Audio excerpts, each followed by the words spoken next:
It was November 1st, 1951. I was in the Nevada desert participating in atomic testing. The name Nevada is derived from Spanish, covered in snow, white as snow. And snow is exactly what I saw in that Nevada desert. It froze my blood white. Snake, you were an atomic test subject, weren't you? On Bikini Atoll. That's part of the reason I was drawn to you. You and I are alike. We're both slowly being eaten away by the karma of others.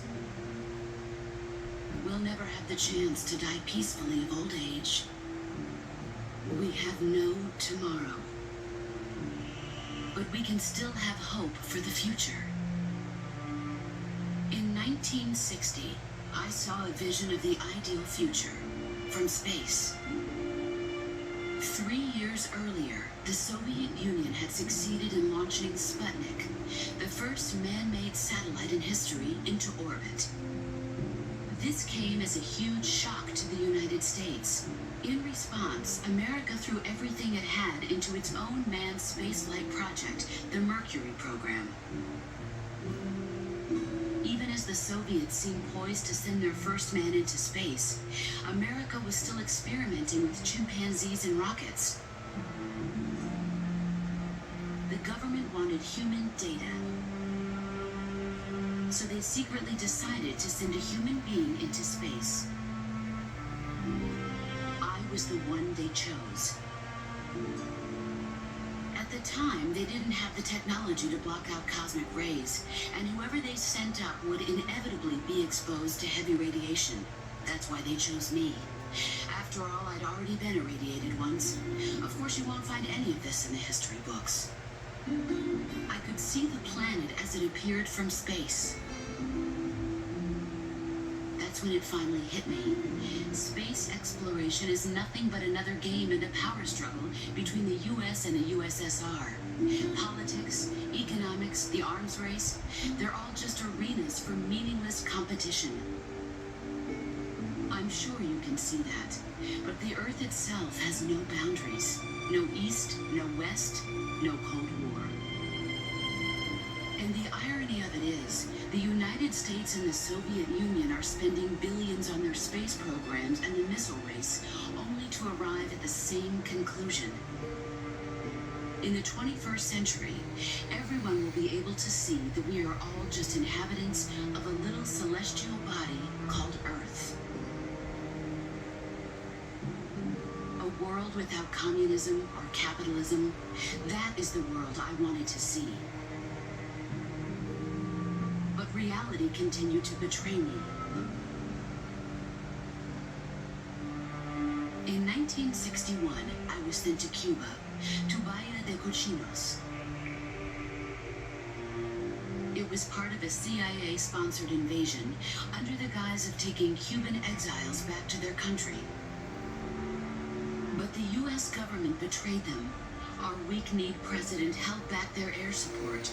Defenseless, the exiles were annihilated by the Cuban army. All I could do was watch in silence.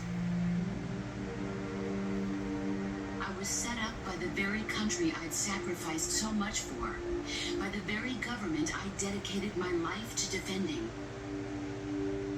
I was driven from the surface world, and I went underground. Then, 2 years ago, I faced the Sorrow, my old comrade in battle. He was my friend. But one of us had to die. I was left with no choice. The Sorrow gave his life for me. There is no enmity between us.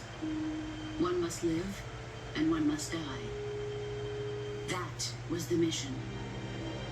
The ones who gave me that mission were the philosophers.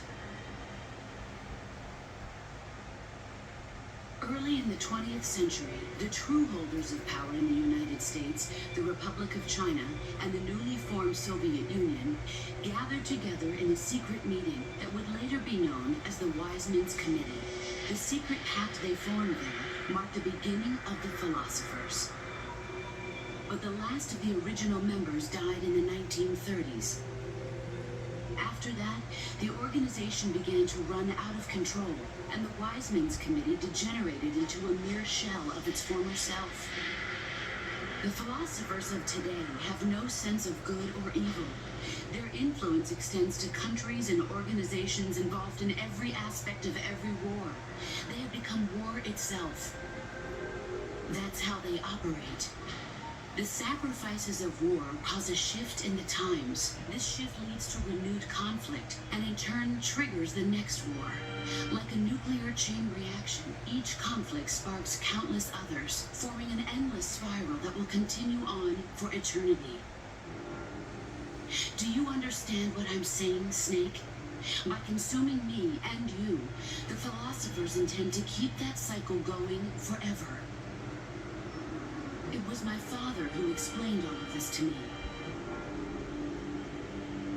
He was one of them. You see, I am the last remaining child of the philosophers. But after he revealed the truth, my father was killed by that same shapeless, formless organization. And my father isn't the only thing the philosophers have taken from me. In June of 1944, the Cobras and I took part in the landing at Normandy. We'd been given a top-secret mission to locate and destroy enemy V-2 rocket installations. I was pregnant at the time. The sorrow was the father. I gave birth on the field of battle. A beautiful baby boy. But my child was snatched away from me by the philosophers.